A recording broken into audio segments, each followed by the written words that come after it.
Top AI stocks for 2024 worth trillions of dollars. In this video, I provide a list of the top 7 stocks that are expected to ride the AI boom over the next 10 years. CrowdStrike, which is a cybersecurity company that provides cloud protection and endpoint security, threat intelligence, and cyber attack response services. Their threat detection and deterrence is offered on their Falcon platform, and as AI tools become more broadly available, then it's easier for those cyber attackers to gain more tools and resources.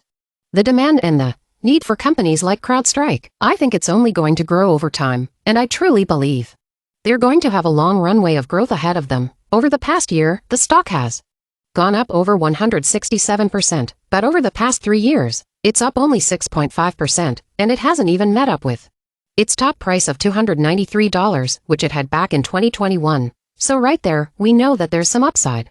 An item to point out is that their revenue is over $2.2 billion, but they have a negative 8% margin. They're only 13 years old, and they are on the verge of making profit. And once they do, then I'm certain that that stock is going to take off. And given that their revenue growth has nearly doubled the past few years, it has a lot of growth ahead of it.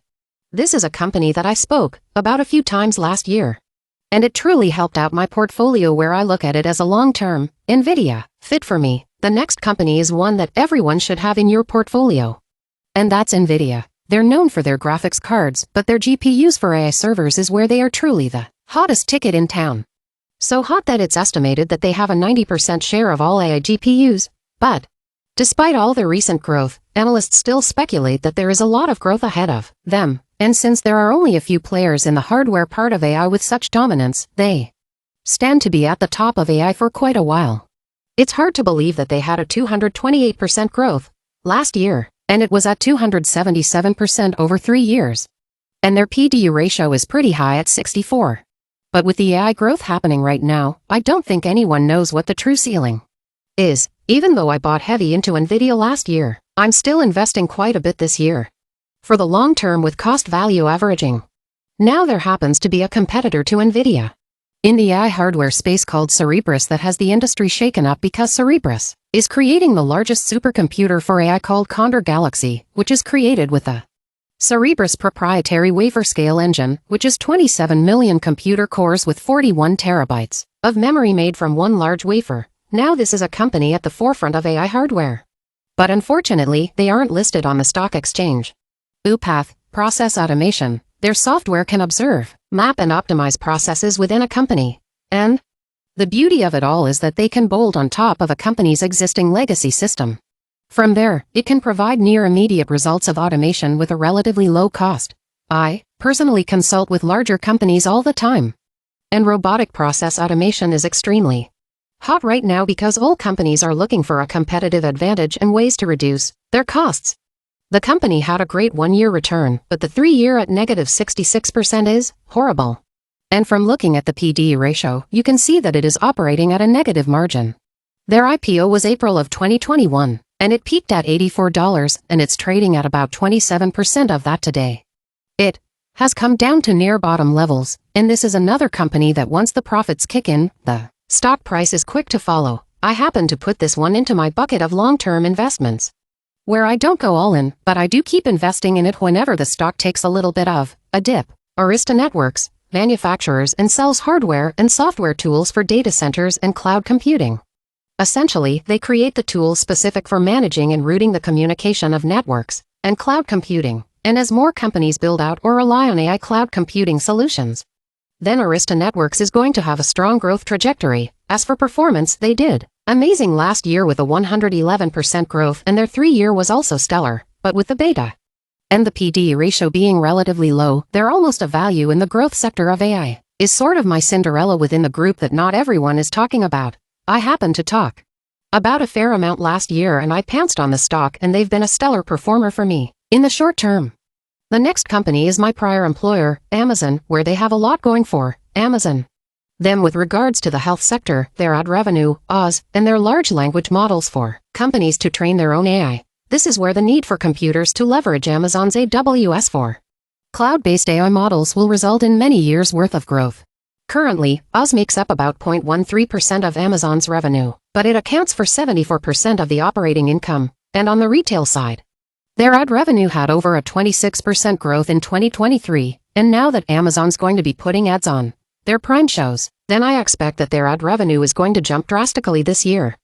In looking at the performance, the 1 year is decent at 69%, but the 3 year is abysmal at a -5%, and when you look at the fact that the stock is way below its high of $185, I believe the next 2 years are going to be stellar due to the upside in margin. Keep in mind that they took massive layoffs last year and they killed most all of their physical store formats. They trim all the fat last year and they've refocused their investments going into 2024. Before moving on, if you like my content, please help out my channel by hitting that like button.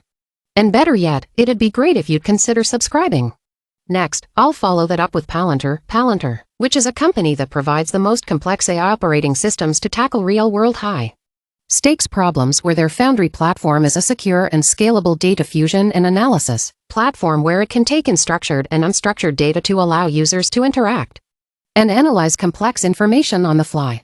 They offer the most comprehensive and complex AI system that I've ever seen, and any company that leans into their Foundry platform is going to create a massive competitive advantage. I am genuinely impressed with their platform and I've worked on some very complex AI pricing models while I was at Amazon that I guarantee most all of you interact with today. Believe me, Palantir's AI systems are top tier.